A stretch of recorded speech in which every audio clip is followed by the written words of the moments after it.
रायगड, महाराष्ट्रासह देश विदेशातील ताज्या बातम्या पाहण्यासाठी मॅक्स इंडिया लाईव्ह चॅनलला सबस्क्राईब करा आणि बेल आयकॉन दाबायला विसरू नका.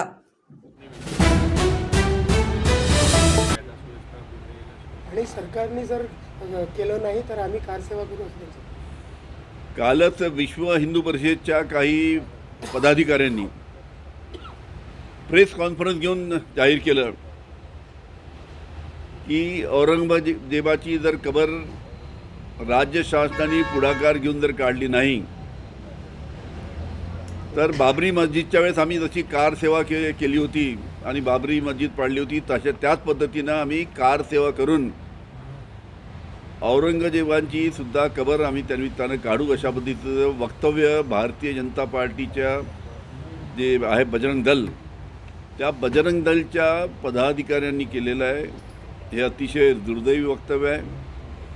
अशा पद्धतीनं संपूर्ण महाराष्ट्राचं जे वातावरण आहे ते वातावरण जे सामाजिक वातावरण आहे, जी लॉ अँड ऑर्डरची परिस्थिती आहे, पहिलेच लॉ अँड ऑर्डरची परिस्थिती महाराष्ट्रामध्ये खराब आहे आणि अशा पद्धतीची जर वक्तव्य जर बजरंग दलचे पदाधिकारी आणि तेही वरिष्ठ पदाधिकारी करत असतील तर याच्यावर राज्य शासनाच्या माध्यमातून याची गांभीर्याने दखल घ्यायला पाहिजे आणि त्यांच्यावर कारवाई करायला पाहिजे. सर हिंदी में बता दीजिए. हिंदी में सर वीएचपी तक नाही मराठी पूछो हिंदी में पहले पूछो. सर शिवाजी विद्यापीठाच्या नामकरणाचा विषय आहे. ये रिपोर्ट दे दो. औरंगजेब पे जो बयान दिए जा रहे हैं अभी विश्व हिंदू परिषद, क्या कहना चाहते हैं आप? कल विश्व हिंदू परिषद बजरंग दल ना बजरंग दल ने कल प्रेस कॉन्फ्रेंस लेके कहा है कि हम कार सेवा करेंगे, अगर सरकार औरंगजेब की कब्र को हटाती नहीं है तो हम उखाड़ फेंकेंगे बाबरी की तरफ. कल बजरंग दल के कुछ पदाधिकारियों ने प्रेस कॉन्फ्रेंस लिया और प्रेस कॉन्फ्रेंस लेके वो प्रेस कॉन्फ्रेंस में बताया कि जो औरंगजेब की जो कब्र महाराष्ट्र में है उसको राज्य शासन ने हटाना चाहिए और राज्य शासन ये कब्र हटाती नहीं है तो बजरंग दल कार सेवा करके उसको हटाएगा. इस प्रकार का बयान जो बजरंग दल ने दिया है ये बहुत ही दुर्भाग्यपूर्ण सा बयान है. पहले ही महाराष्ट्र में कायदा सुव्यवस्था की परिस्थिति बहुत ही गंभीर है और उसमें इस प्रकार के बजरंग दल के द्वारा कदम उठाए जाते हैं तो उसमें लॉ एंड ऑर्डर की परिस्थिति महाराष्ट्र में और बिगड़ सकती है. करके राज्य शासन ने जल्द से जल्द ये बयानबाजी जो बजरंग दल की तरफ से हुई है उसकी गंभीर दखल लेके उनके ऊपर कार्रवाई करना चाहिए. सर फोनवर बोलताना हॅलो ऐवजी जय शिवराय बोला असं राष्ट्रवादी काँग्रेसने कार्यकर्त्यांना आदेश दिल्याची काही बातमी येत आहे, त्याबद्दल कोणती राष्ट्रवादी काँग्रेस? उद्यापासून विदर्भाचा दौरा करता आहे, कसा असणार आहे दौरा, पक्ष संघटन मजबूतीसाठी कशा प्रकारे फायद्याचा ठरतो? असं आहे, उद्या पश्चिम विदर्भामध्ये अमरावती, अकोला, बुलढाणा, वाशिम, यवतमाळ असा 6-7 जिल्ह्याचा दौरा त्यानिमित्तानं 17पासून तर 20पर्यंत आमचा आहे. आपल्याला माहीत आहे की लोकसभेची निवडणूक झाल्यानंतर विधानसभेची जी निवडणूक झाली आणि त्या विधानसभेच्या निवडणुकीमध्ये कशा पद्धतीनं ईव्हीएमचा गैरवापर करून किंवा 76 लाख लोकांचे जे मतदान झालं त्याच्यामुळे ज्या पद्धतीनं भारतीय जनता पार्टीचा विजय त्यानिमित्तानं या संपूर्ण झाला ईव्हीएमच्या माध्यमातून आणि जे निकाल महाराष्ट्रामध्ये विधानसभेच्या निवडणुकीमध्ये आलेत, सर्व महाराष्ट्राला माहीत आहे की हे निकाल कसे आलेत. सर्व यंत्रणेचा वापर करून निवडणूक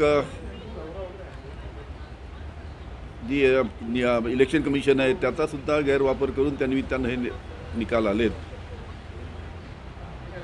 आणि म्हणून हे निकाल आल्यानंतर ज्या पद्धतीचं थोडी मरगळ थोडे नर्वस आमचे कार्यकर्ते झाले होते, त्याच्यामुळे परत संघटनेची चांगल्या पद्धतीनं बांधणी करण्याच्या दृष्टीनं आमच्या विदर्भामध्ये पश्चिम महाराष्ट्र, पश्चिम विदर्भ असो की पूर्व विदर्भ असो याच्यामध्ये आम्ही प्रमुख जी मंडळी राष्ट्रवादी काँग्रेसची आहेत ती आम्ही दौरा करून आमच्या कार्यकर्त्यांशी चर्चा करून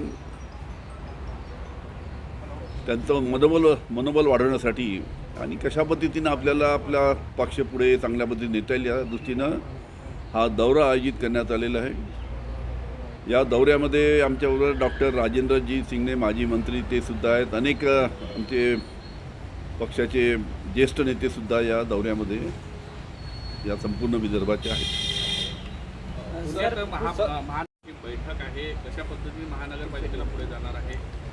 असं आहे की महाराष्ट्रामध्ये महानगरपालिका असो, महाराष्ट्रामध्ये नगरपालिका असो, 3-4 वर्षापासून महानगरपालिका नगरपालिकेचे लोक त्यानिमित्तानं वाट पाहत आहेत की केव्हा निवडणुका लागणार, जिल्हा परिषदच्या निवडणुका, पंचायत समितीच्या निवडणुका, काही नगरपालिकेच्या निवडणूक 4-4 वर्ष 4.5 वर्ष झाले की निवडणुका झाल्या नाहीत, महानगरपालिकेच्या निवडणुका नाहीत। त्याच्यामुळे जिल्हा परिषदच्या निवडणुका असो, महानगरपालिकेच्या निवडणुका असो, नगरपालिकेच्या निवडणुका असो, ह्या लवकरात लवकर झाल्या पाहिजे। कारण की जोपर्यंत लोकप्रतिनिधी त्या ठिकाणी येऊन काम करणार नाही, असं आहे लोकप्रतिनिधीचं काम आणि प्रशासनाच्या अधिकाऱ्याच्या माध्यमातलं काम याच्यामध्ये फार फरक आहे। त्याच्यामुळे लवकरात लवकर या निवडणुका झाल्या पाहिजे, यासाठी राज्य शासनाच्या माध्यमातून प्रयत्न व्हायला पाहिजे। फक्त कोर्टाकडे बोट दाखवून चालणार नाही, तिथे सुद्धा प्रभावी आपली बाजू राज्य शासनाने मांडून ह्या निवडणुका लवकरात लवकर कशा होतील आणि प्रशासकाचं जे राज्य त्या निमित्तानं महानगरपालिकेसारख्या ठिकाणी नगरपालिकेमध्ये जिल्हा परिषदेमध्ये चालू आहेत ते लवकरात लवकर दूर होऊन तिथे निवडून आलेले लोकप्रतिनिधी आहेत, त्या निवडून आलेल्या लोकप्रतिनिधीच्या माध्यमातून जनतेचे प्रश्न सोडण्यासाठी लवकरात लवकर ह्या निवडणुका झाल्या पाहिजे, असं आमच्या पक्षाच्या माध्यमातून आमची सर्वांची भावना आहे। सर, बीडमध्ये एका शिक्षकाने आत्महत्या केली। मागील 18 वर्षापासून त्याला पगार मिळत नव्हता आणि संचालकाला जेव्हा त्याने पगार मागितला तर त्यांनी आत्महत्या कर असं म्हटलं। कुठेतरी यांच्यावर वचक बसली पाहिजे, सरकारकडे काय सांगा, म्हणजे सरकारकडे काय याच्याबद्दल मी अजून डिटेल माहिती घेतली नाही, डिटेल माहिती घेतली की बोलून दिलं। औरंगजेबाची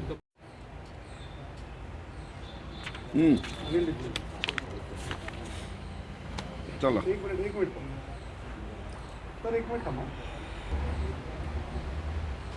बस